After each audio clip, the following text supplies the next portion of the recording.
नमस्कार दोस्तों, स्वागत है आपका हिंदी की कक्षा में। दोस्तों, आज हम आपके पाठ्य पुस्तक क्षितिज के पाठ 4 सूर्यकांत त्रिपाठी निराला के प्रश्न अभ्यास करने जा रहे हैं।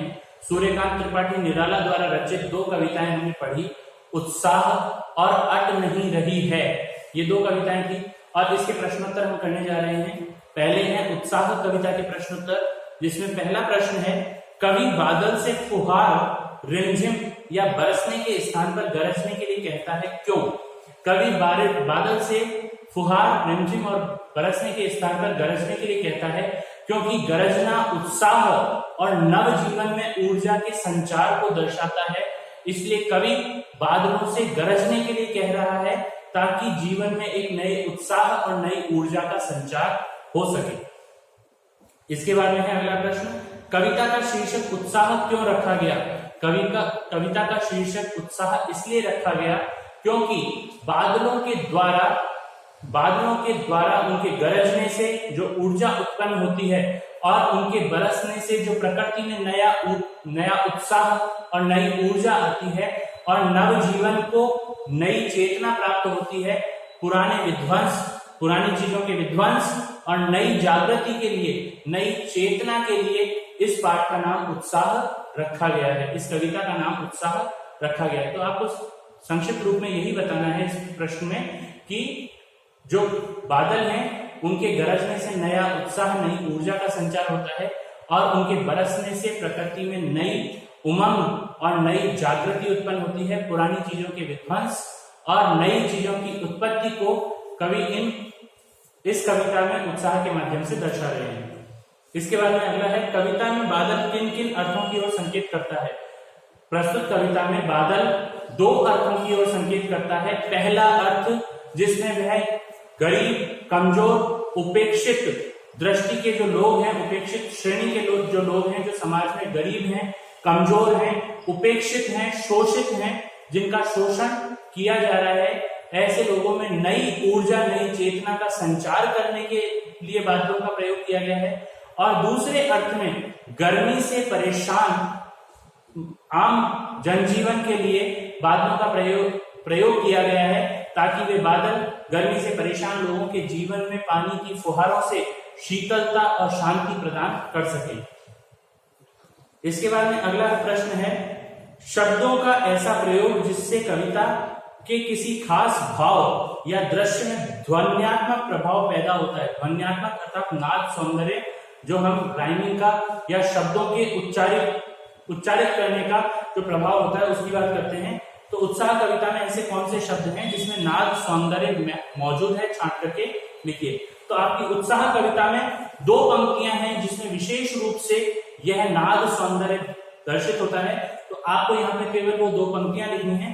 पहली है, घेर घेर घोर गगन, घेर घेर घोर गगन, धाराधर ओ ललित ललित काले घुंघराले।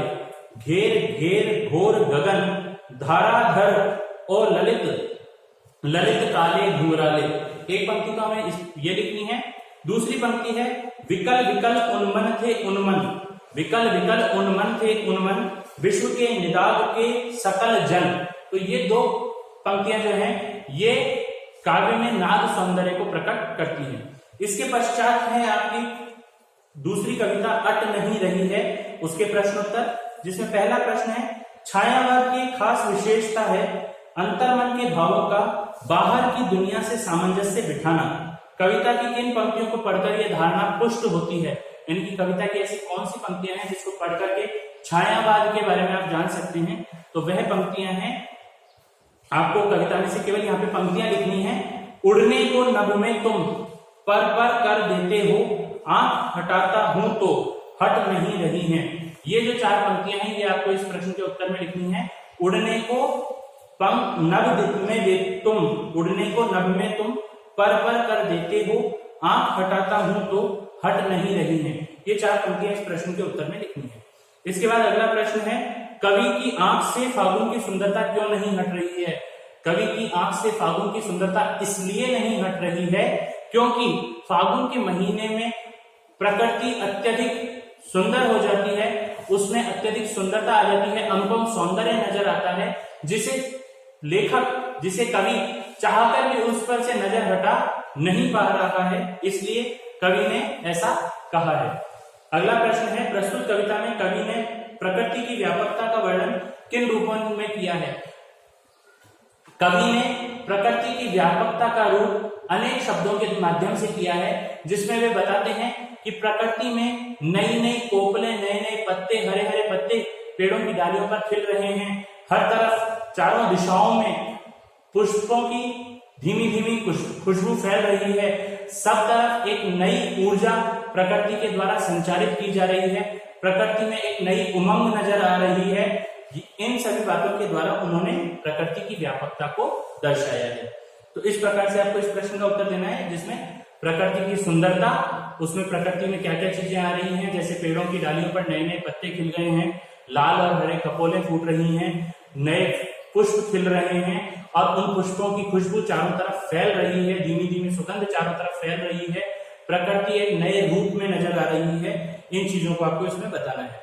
अगला है, फागुन में ऐसा क्या होता है जो बाकी ऋतुओं से भिन्न है? फागुन मास में बसंत ऋतु का प्रभाव आता है। बसंत ऋतु, जिसे ऋतुओं का राजा कहा जाता है, जिसके कारण फागुन महीने में अनेक फूल खिलते हैं, चारों तरफ पेड़ों पर नए नए पत्ते आते हैं और उसके कारण प्रकृति में एक अत्यधिक सुंदरता, एक अत्यधिक मनोरमता प्रकट होती है।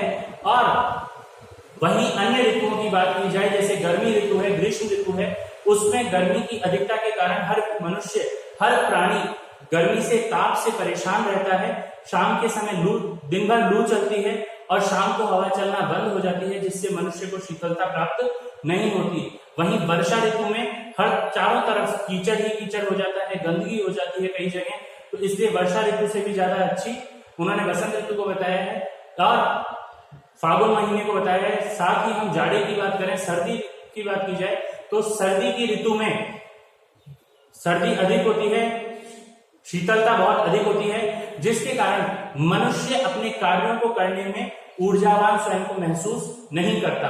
केवल मात्र फागुन का महीना ऐसा है जिसमें गर्मी और सर्दी का मिला जुला मिश्रण होता है, जिसके कारण मनुष्य में ऊर्जा रहती है, उत्साह रहता है, उमंग रहती है कार्यों को करने की। इसलिए फागुन का महीना अन्य ऋतुओं से भिन्न बताया गया है।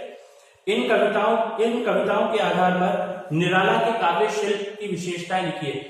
निराला, जो कि भाषा शैली पर विशेष ध्यान देते हैं, उन्होंने इन पंक्तियों के माध्यम से, वैसे इस प्रश्न का उत्तर आपको अपने जो हमने पाठ परिचय पढ़ा है उसके माध्यम से मिल जाएगा।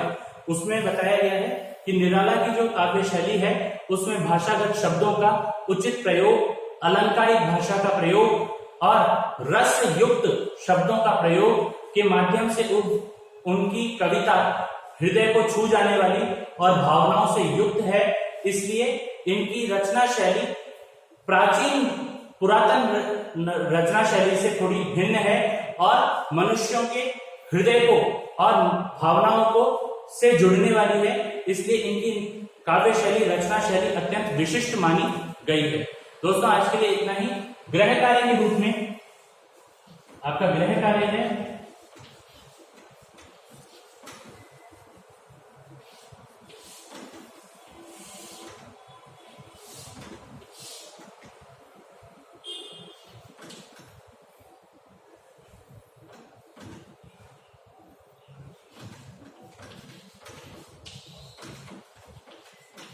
कविताओं के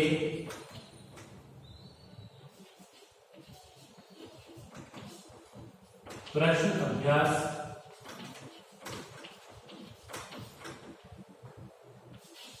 करने हैं।